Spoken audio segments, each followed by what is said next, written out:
திருப்பலி வாசகங்கள். வெள்ளிக்கிழமை 16 பிப்ரவரி 2024. முதல் வாசகம். உங்கள் இனத்தாருக்கு உங்களை மறைத்து கொள்ளாதிருப்பது அன்றோ நான் விரும்பும் நோன்பு. இறைவாக்கினர் எசாயா நூலிலிருந்து வாசகம். அதிகாரம் 58, வசனங்கள் 1 முதல் 9 வரை. இறைவனாகிய ஆண்டவர் கூறுகிறார்: பேரொலி எழுப்பி கூப்பிடு, நிறுத்திவிடாதே. எக்காலம் முழங்குவது போல் உன் குரலை உயர்த்து. என் மக்களுக்கு அவர்களின் வன் செயல்களையும் யாக்கோபின் குடும்பத்தாருக்கு அவர்களின் பாவத்தையும் எடுத்து கூறு. அவர்கள் நேர்மையானவற்றை செய்யும் மக்களினம் போலும் தங்கள் கடவுளின் கட்டளையை கடைபிடிப்போர் போலும் நாள்தோறும் என்னை தேடுகின்றார்கள்.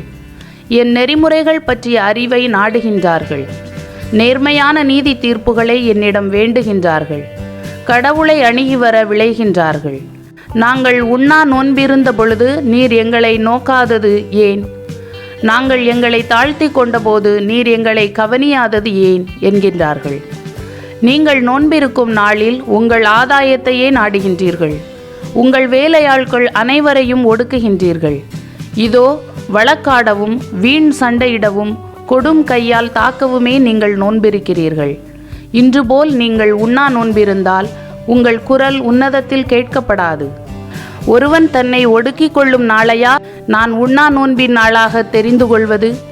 ஒருவன் நாணலை போல் தன் தலையை தாழ்த்தி சாக்கு உடையையும் சாம்பலையும் அணிந்து கொள்வதா எனக்கு ஏற்ற நோன்பு? இதையா நீங்கள் நோன்பு என்றும் ஆண்டவருக்கு உகந்த நாள் என்றும் அழைக்கின்றீர்கள்? கொடுமை தலைகளை அவிழ்ப்பதும் நுகத்தின் பிணையல்களை அறுப்பதும் ஒடுக்கப்பட்டோரை விடுதலை செய்து அனுப்புவதும் எவ்வகை நுகத்தையும் உடைப்பதும் அன்றோ நான் தேர்ந்து கொள்ளும் நோன்பு. பசித்தோர்க்கு உங்கள் உணவை பகிர்ந்து கொடுப்பதும் தங்க இடமில்லா வறியோரை உங்கள் இல்லத்திற்கு அழைத்து வருவதும் உடையற்றோரை காணும்போது அவர்களுக்கு உடுக்க கொடுப்பதும் உங்கள் இனத்தாருக்கு உங்களை மறைத்து கொள்ளாதிருப்பதும் அன்றோ நான் விரும்பும் நோன்பு. அப்பொழுது உன் ஒளி விடியல் போல் எழும். விரைவில் உனக்கு நலமான வாழ்வு துளிர்க்கும். உன் நேர்மை உனக்கு முன் செல்லும்.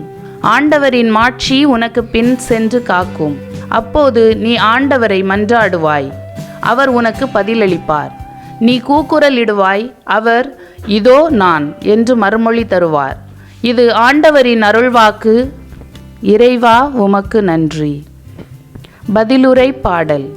நொறுங்கிய உள்ளத்தை இறைவா நீர் அவமதிப்பதில்லை. கடவுளே, உமது பேரன்புக்கேற்ப எனக்கு இரங்கும். உமது அளவற்ற இரக்கத்திற்கேற்ப என் குற்றங்களை துடைத்தருளும்.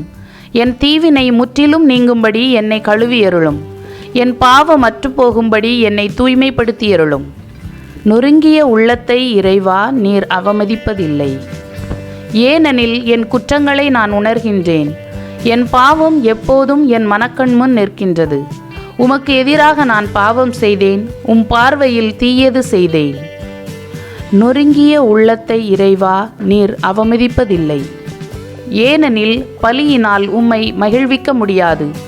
நான் எரிபலி செலுத்தினாலும் நீர் அதில் நாட்டங்கொள்வதில்லை.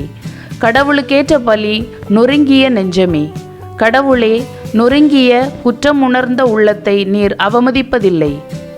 நொறுங்கிய உள்ளத்தை இறைவா நீர் அவமதிப்பதில்லை. நற்செய்தி வாசகம். மணமகன் அவர்களை விட்டு பிரிய வேண்டிய காலம் வரும். அப்போது அவர்களும் நோன்பு இருப்பார்கள். மத்தேயு எழுதிய தூய நற்செய்தியிலிருந்து வாசகம். அதிகாரம் 9, வசனங்கள் 14 முதல் 15 வரை. அக்காலத்தில் யோவானின் சீடர் இயேசுவிடம் வந்து, நாங்களும் பரிசேயரும் அதிகமாக நோன்பிருக்க உம்முடைய சீடர்கள் ஏன் நோன்பிருப்பதில்லை என்றனர். அதற்கு இயேசு அவர்களை நோக்கி, மணமகன் தங்களோடு இருக்கும் வரை மணவிருந்தினர்கள் துக்கம் கொண்டாட முடியுமா? மணமகன் அவர்களை விட்டு பிரிய வேண்டிய காலம் வரும். அப்போது அவர்களும் நோன்பு இருப்பார்கள். இது ஆண்டவரின் அருள்வாக்கு. கிறிஸ்துவே உமக்கு புகழ். விண்ணுலகில் இருக்கிற எங்கள் தந்தையே, உமது பெயர் தூயது என போற்றப் பெறுக. உமது ஆட்சி வருக.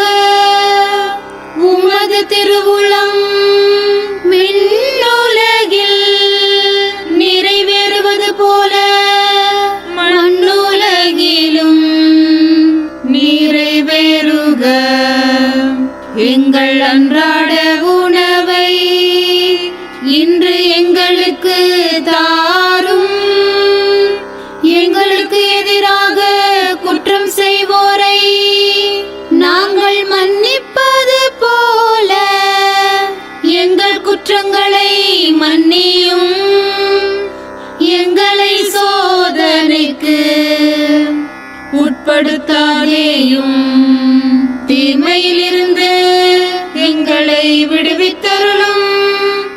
மிகவும் இரக்கமுள்ள தாயே, உமது அடைக்கலமாக ஓடி வந்து உம்முடைய உதவி நன்மைகளை இறந்து உம்முடைய பரிந்துரையை கெஞ்சி கேட்ட ஒருவராகிலும் உம்மால் கைவிடப்பட்டார் என்று உலகில் சொல்ல கேள்விப்பட்டதில்லை என்பதை நினைத்தருளும். கண்ணியருடைய அரசியான கண்ணியே, தயையுள்ள தாயே, இத்தகைய நம்பிக்கையால் தூண்டப்பெற்று உம்முடைய திருவடியை அண்டி வருகிறேன். பெருமூச்சுடனும் அழுகையுடனும் பாவி நான் உம் கருணைக்கு காத்துக்கொண்டு உம் திருமுன் நிற்கிறேன். மனு உருவான வாக்கின் அன்னையே, என் மன்றாட்டை புறக்கணியாமல் எனக்காக தயவாய் வேண்டிக் கொள்ளும். ஆமேன். அமலோற்பவியான புனித மரியாயே, பாவிகளுக்கு அடைக்கலமே, இதோ உம்முடைய அடைக்கலமாக ஓடி வந்தோம். எங்கள் பேரில் இரக்கமாயிருந்து எங்களுக்காக உம் திருமைந்தனை வேண்டிக் கொள்ளும்.